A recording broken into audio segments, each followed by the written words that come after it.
Hey athletes, Tony Bevilacqua coming at you from Athletic After 40 in my office, and I wanted to shoot a little video because I've been admittedly avoiding some of the questions that I've been getting around some specific things.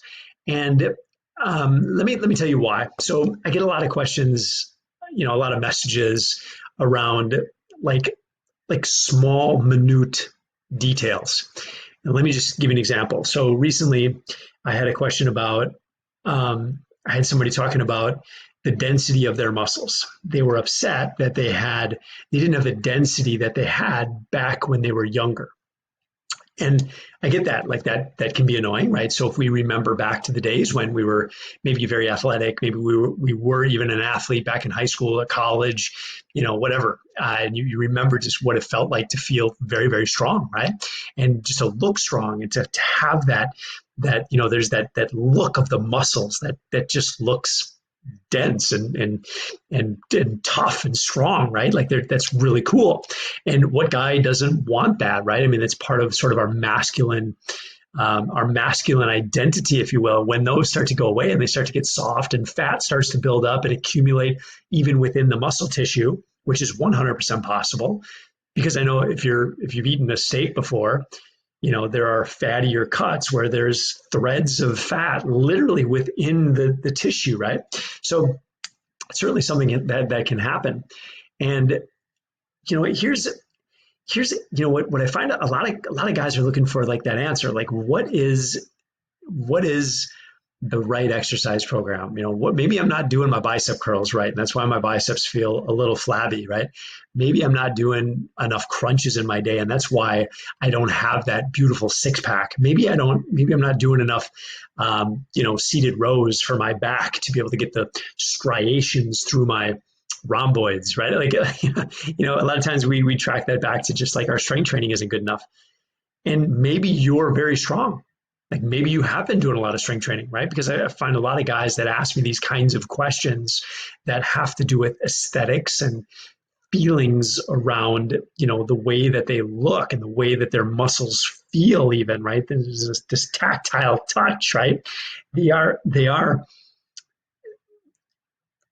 trying to figure out a way to fix that with fitness, right? And there's a lot of things that we can fix with fitness. One of them being the way that you look.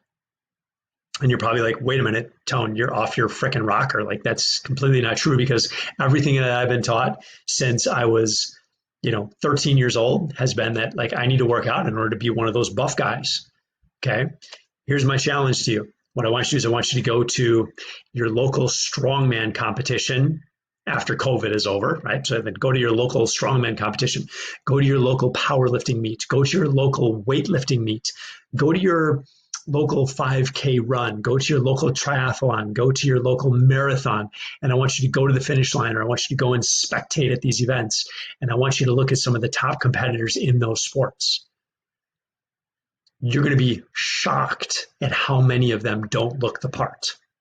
So what's going on there? What's happening, right?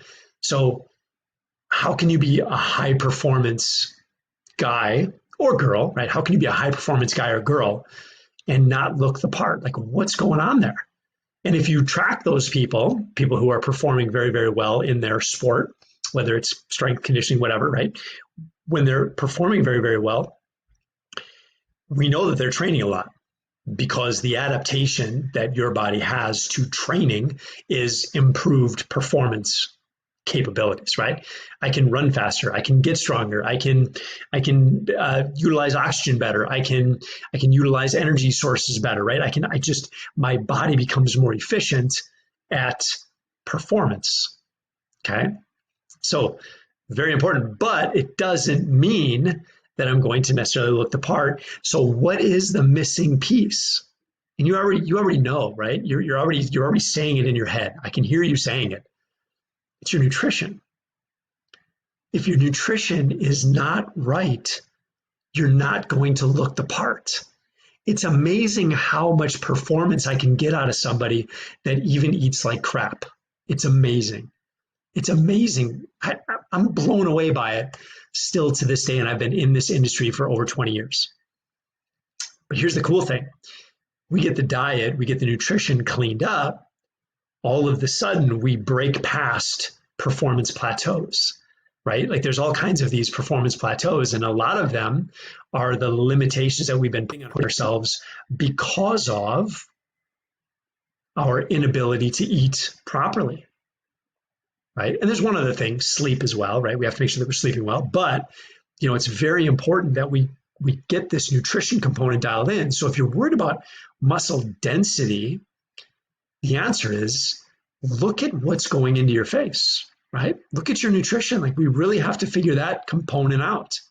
How do we fatten up cattle? Believe it or not, I know a lot about feeding. I know a lot about the meat industry and what's going on there and how they feed cattle and why they feed cattle the things that they do, because when they marbleize the meat, it tastes better. It's softer. It's just tastes better. And what do they feed these animals? They're not, if we're looking at beef, the steers are not out on pasture. They're grain fed. They're eating majority of the food is corn because, first of all, it's cheap. Second of all, it fattens them up in a way that makes that muscle tissue really, really kind of fatty and really delicious. But you don't want to be fatty and delicious. You want to be lean and mean, right? So you have to be very careful with what you're putting into your face. You have to really double down on that. And this doesn't go for just this one specific thing. It goes for everything, anything that has to do with body fat or aesthetics, even the wrinkles in your skin, which I'm getting, right? I got it. But I'm a 45-year-old guy and I look younger. I'm going to say that I look younger than the majority of my 45-year-old friends. Why is that? It's because I eat really good. It's not because I exercise my ass off. And quite honestly, full disclosure, I don't exercise my ass off. I do stuff, but it's not in the doses that you might think. And yet I'm still lean. I'm still 10% body fat. I've still got abs. I still perform very, very well, even though I don't train my ass off. But I eat really, really good. I eat really, really good. And I've been doing it for over 15 years. I have doubled down on my nutrition for 15 plus years. It's like, it's the game changer. I'm telling you, and I know you've heard this before. You've probably heard it over and over and over again, but it's true until you get that figured out. When you get that figured out, all of these aesthetic pieces are going to get so much better. I've never seen a time where it doesn't get better.